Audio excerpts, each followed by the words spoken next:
Y'all, so today I got a literal mini project. So this thing's actually pretty funny looking. It's a miniature Polaris Ranger. So I'm actually fixing this for someone, and they were like, hey, doesn't run right, and when our kids take it up a hill, they said it makes a clunking noise. So I'm gonna go ahead and mess around with this thing a little bit, and then see what's up. And then truck's doing okay. Since I've come to a halt with the body, I've just been working on the engine. I took the valve covers off, and planning on painting them along with the exhaust manifolds, so that'll also be pretty cool.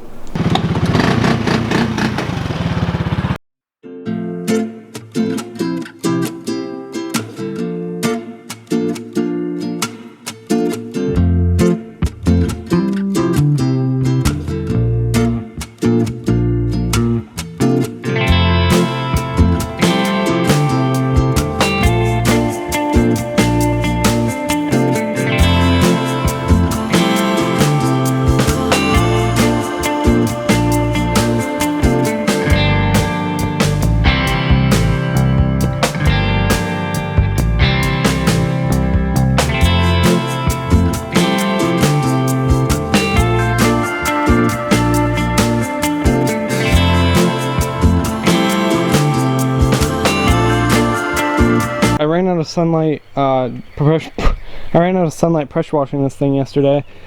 It is a lot cleaner than it was. Tons of mud came off of this thing. But now I'm going to show you how slow this thing is. So when you floor it, it just kind of like the RPM goes up and down, and like you go like 2 miles an hour.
The fuel injector right there and the valve seem to be working pretty fine, or pretty good, so I'm gonna go ahead and drain the gas tank just because they said it sat for a little bit. So I'm just gonna drain the gas tank.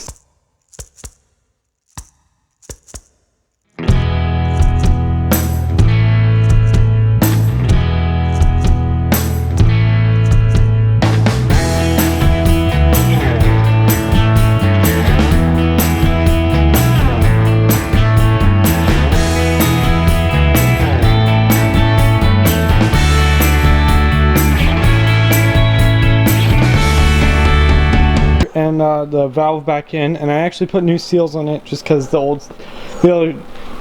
other seals looked a little old, so I just replaced them. And I put the fuel line back, and I put new gas in it. So let's see how it goes.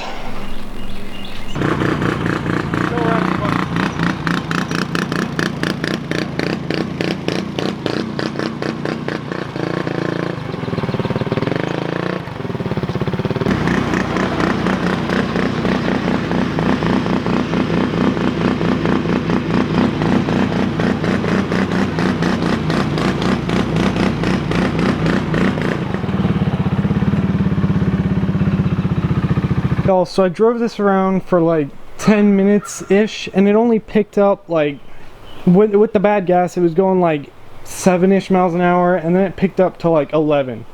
So bad gas got me to like 11 miles an hour, and so it was still sounding like the rev limiter matched out. I had the seat belts buckled. I checked the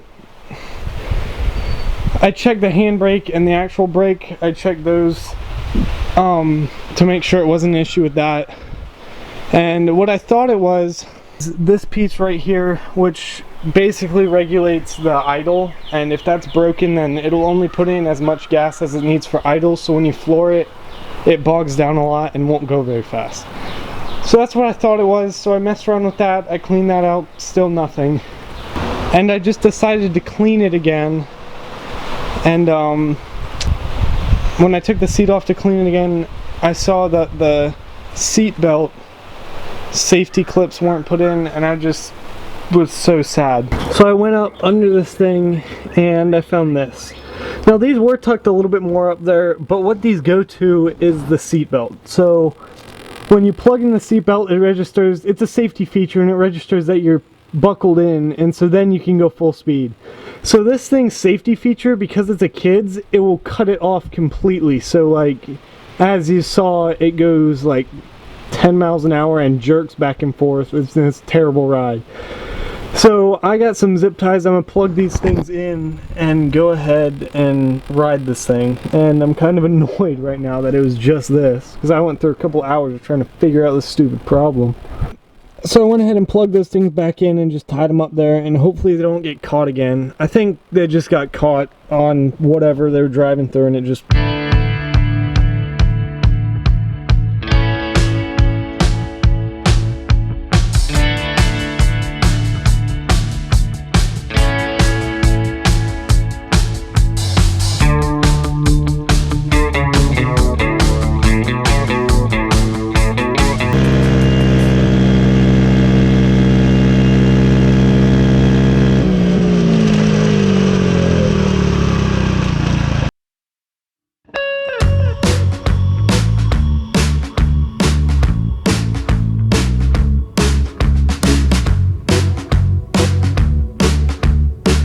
really having the chain issue when I back it up, but I'm still gonna go one step further and do it the way it's actually supposed to be done.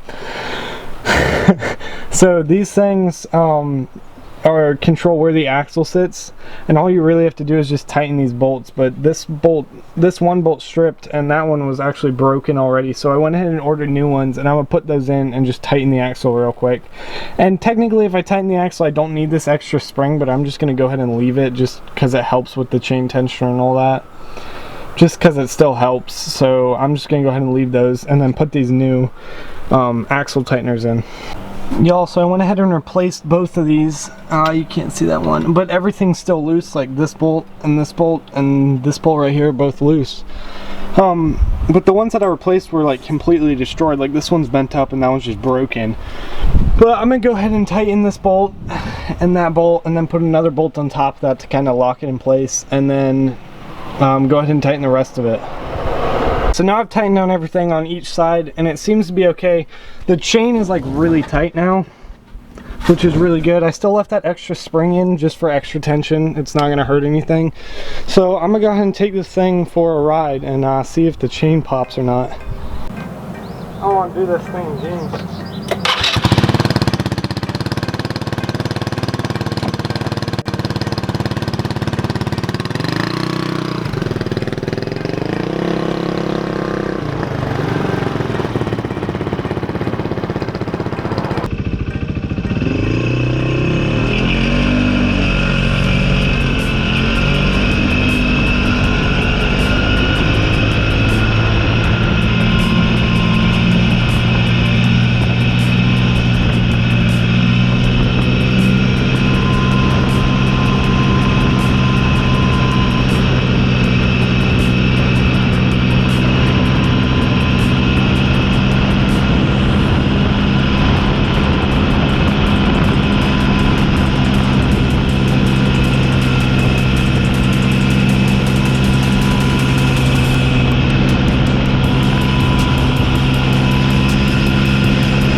Also, I didn't hear any popping, so that's a good sign. There's no more water in the gas, and it's running great. So I'm gonna go ahead and get this thing out of the garage and get another project in. Thanks for watching.